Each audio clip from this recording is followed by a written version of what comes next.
ever felt like your brain is jumping around from one thought to the next, like popcorn frying in a hot pan? Ping, scroll, notification, idea, distraction. You know what I'm talking about. And then before you know it, you've absolutely lost your focus.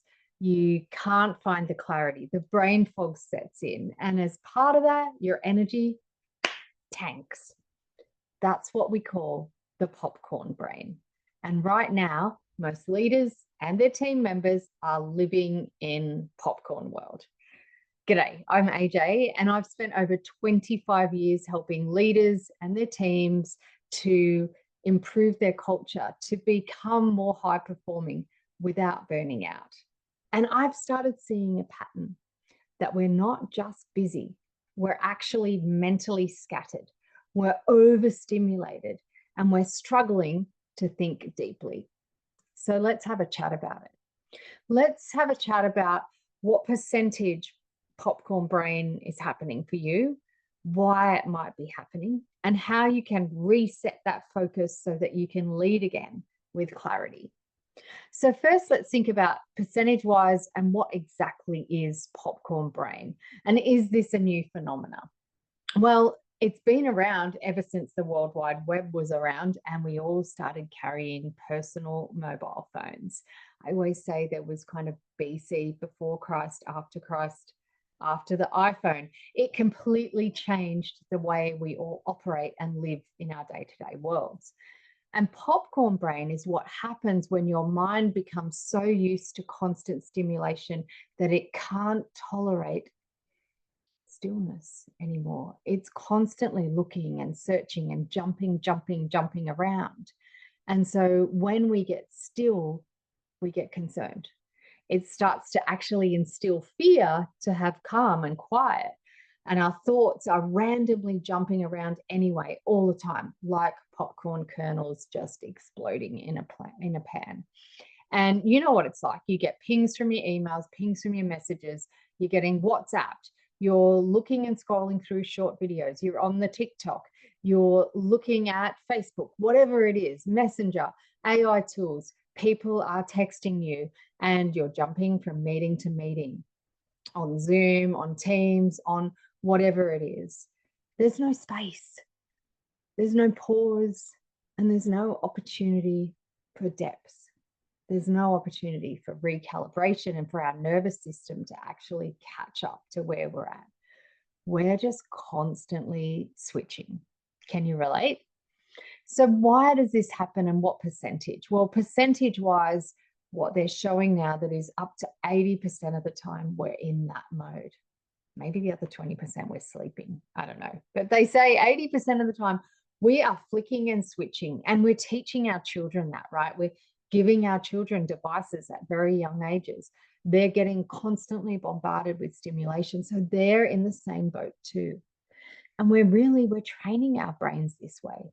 Every scroll, every notification, every short form video, every ping we get, I mean, heck, even you watching this video, it's all a hit of dopamine. And over time, we start to actually crave the next hit. We've become junkies of the scroll. So we start to check our phone without thinking. We're often wearing watches that have our fitness attached. So it's telling us, open your ring, stand up, go for a walk, or you've closed your fit ring. Now you need to drink water. And all of those are great reminders, but they're interrupting our patterns all the time. And so we're jumping between tasks and we're struggling to just sit.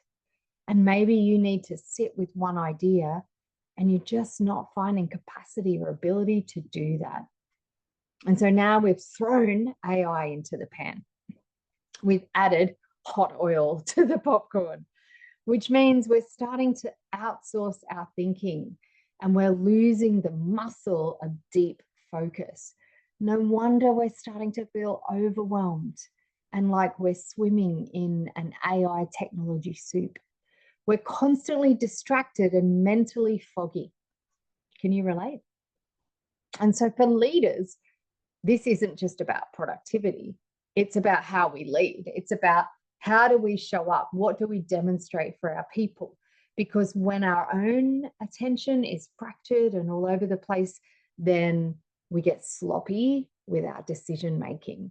We lose presence and people don't feel like they can connect with us anymore because we're vaselining everything, like washing over everything. We're not landing and resonating. And so our people unconsciously, they start to feel it. And so their nervous system reacts to our nervous system, which means we can't ever hope to lead clearly from that place. And when our mind's constantly switching channels, self-doubt creeps in as well. The good news is focus is the answer. And that's the hard part too. But focus is absolutely a skill. It's a learnt skill. And it reminds me of when I was a child, and along the way, you go and have those eye tests as a child. You know, you have at school, they do dental and eye tests and all those sorts of things. And it was found that I had a lazy eye. Who would have thought my left eye was going out and hanging out without me? So in order to train my lazy eye, I had to do exercises and activities. And some of them were things like having a piece of paper in front of my eyes, and it had to have a line drawn down the middle, and I had to focus my eye in different spots. I had to use a pen and come in and out and do focus. So I had to learn to retrain my brain and my eye so that it was no longer lazy. And it's kind of what we need to do. We need to retrain our focus to come back to our center and what's important. So if you're looking for some tips to help you do that, here's a few to get you started. Number one, and it's always my go-to, is get back into nature. Go outside. Go be in nature, whether that's the beach, the mountains, the trees, a park, your backyard, whatever it is for you. Go get out into nature, because when we're in nature, something shifts. And we step away from all the technology noise and we start to tune in our senses. We hear the birds, we feel the breeze, we feel the temperature, we maybe hear the crunchiness of the ground under our feet. And it's why I created a boardroom in the bush. I just yesterday had a group of leaders out here in the boardroom for an executive planning day. And it really cracked them open. It opened their hearts, it opened their conversation. They felt like they had much more depth and a richness to their sharing than they normally get when they're inside fluorescent buildings. Because that shift that happens in nature ideally just opens us up and allows us to focus in new ways that aren't so one-dimensional. They're extremely emotive and they enliven all of our senses.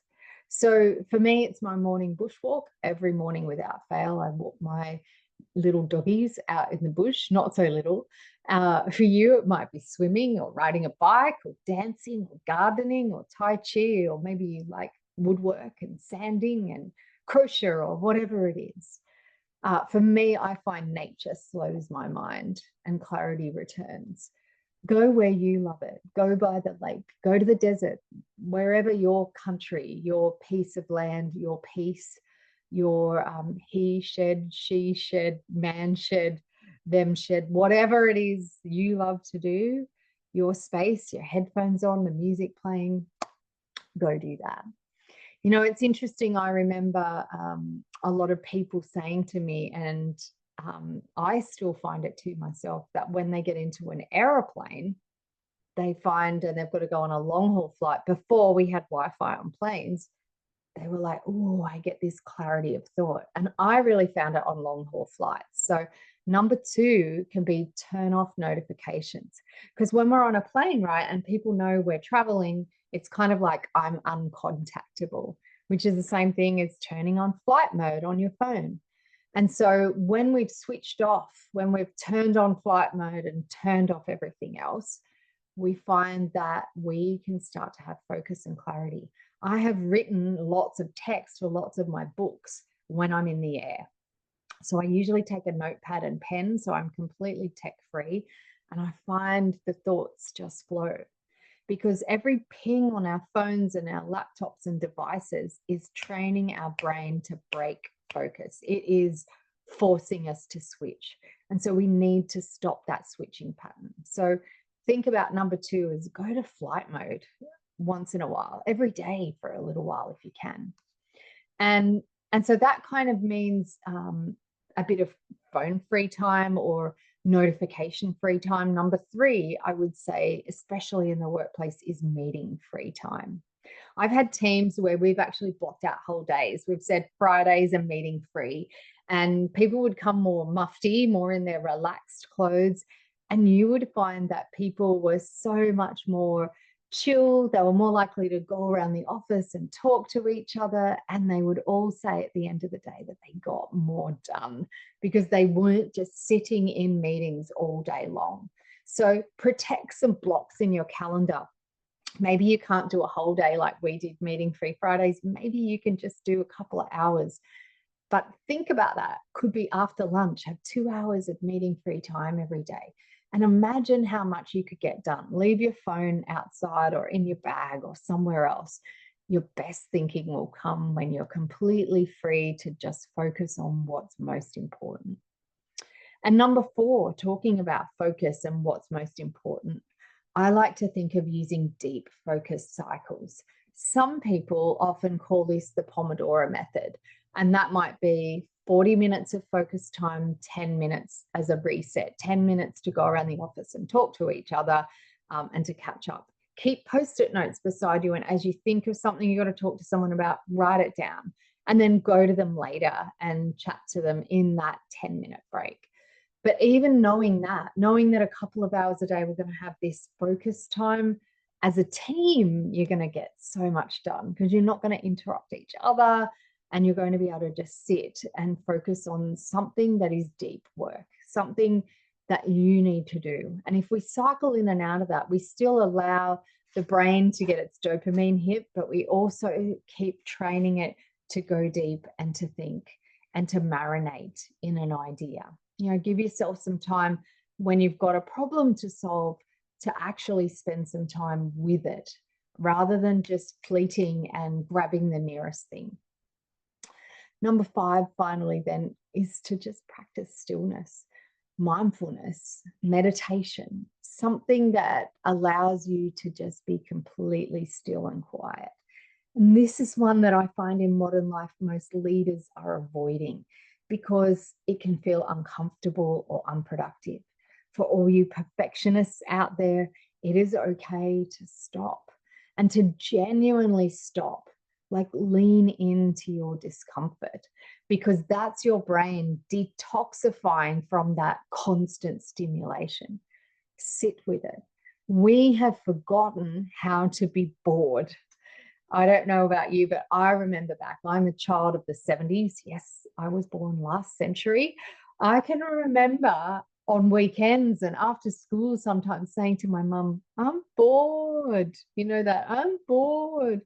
Because there was nothing to do. And yet usually it meant go out and throw a ball or play in the yard with my dog, go for a walk, or just sit in a swing. We had one of those cane hammock swings on the back veranda. I would go and sit in that and just swing and look at the trees and the birds. You know, how often do you cloud watch? How often do you just go and be? And so really think about, could you practice some stillness?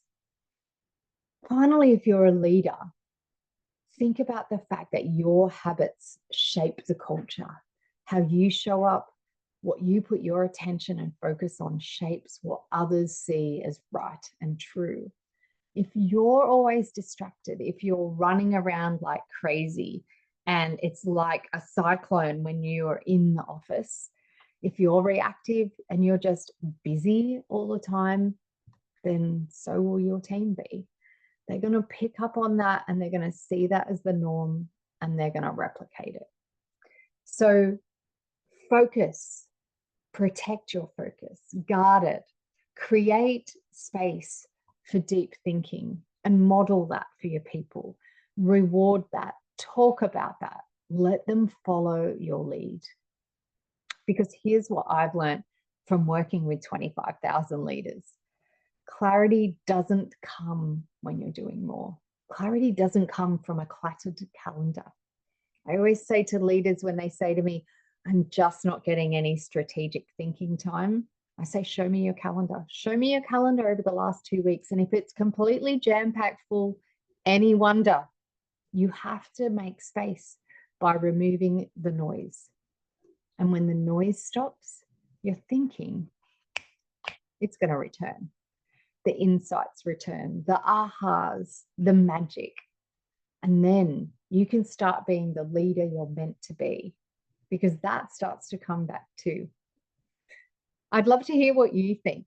If this resonated with you, hit subscribe. I'm always here to share tips and ideas with leaders about how we succeed and survive in the future of work, how we thrive, how we make meaning at work, how we make our ecosystem and our cultures more happy and healthy. And finally, tell me in the comments, where do you go for your quiet? How do you stop the noise and the popcorn brain? I'd love to know.